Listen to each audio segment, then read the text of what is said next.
Recipes and welcome to Vinayak kitchen. આજે આપણે sweet and tangy square bytes બનાવવા જઈ રહ્યા છે. તો ચલો એના ઇન્ગ્રેડિયન્ટ્સ જોઈ લઈએ અને સાથે બનાવવાની શરૂઆત કરી દઈએ. જેના માટે મેં લીધા છે ચોપ કરીને ઓનિયન લીધા છે, 2 ટેબલસ્પૂન છે. 2 ટેબલસ્પૂન આપણે એમાં ટમેટોઝ લેશું. ઇક્વલ પ્રોપોર્શનમાં આપણે કાકડી લેશું.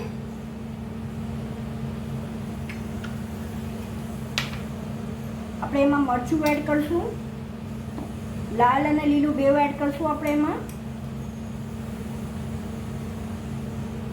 આ લાલ મરચું છે જે ચોપ કરીને મેં લીધું છે, જે ગ્રીન જ છે પણ રેડ કલરમાં છે, એ મેં ચોપ કરીને લીધું છે. કોથમરી એડ કરશું according to your taste. Optional છે પણ સરસ લાગે છે આમાં. Salt two test. સોલ્ટ તમે તમારા ટેસ્ટ મુજબ લઈ શકો છો. સાથે આ શેઝવાન સોસ અને ટમેટો કેચઅપ બે મિક્સ છે, બે ઇક્વલ પ્રોપોર્શનમાં છે. બે આપણે 1 ટેબલ સ્પૂન લેશું, મિક્સ કરી લેશું.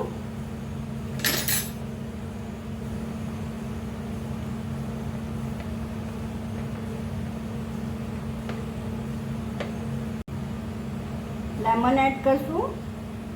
આ સોલ્ટ, સ્વીટ, સોવર બધા ટેસ્ટ આમાં આવે છે. એકદમ ક્વિક છે. મિની મીલ માટે નાના છોકરાઓને કે આપણને ક્યારે બી મન થયું ફટાફટ બની જાય. તો બસ જો આ મિક્સ થઈ ગયું છે.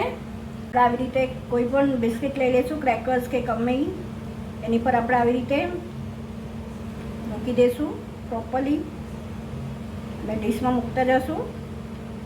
આ એકદમ સ્પાઇસી અને ટેસ્ટી બનાવવાનું, ટેંગી એવું.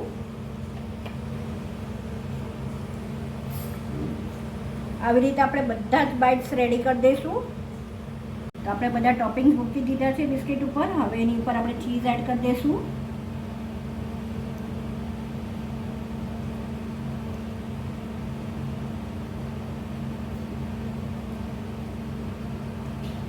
તો રેડી થઈ ગઈ છે આપણી ટેંગી બાઇટ્સ. તો ચલો સર્વ કરી દઈએ.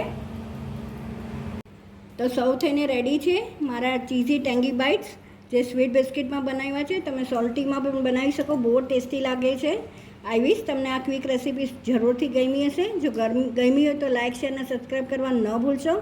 આવી જ નવીન રેસીપી સાથે આપણે ફરીથી મળતા રહીશું. Till then by, take care.